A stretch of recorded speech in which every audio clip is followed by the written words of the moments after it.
Every morning, she walks quietly to the river with her fishing net.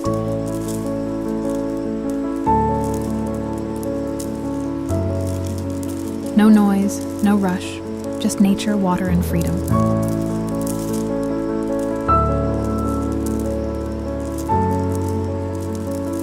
In this peaceful village, the river is more than water.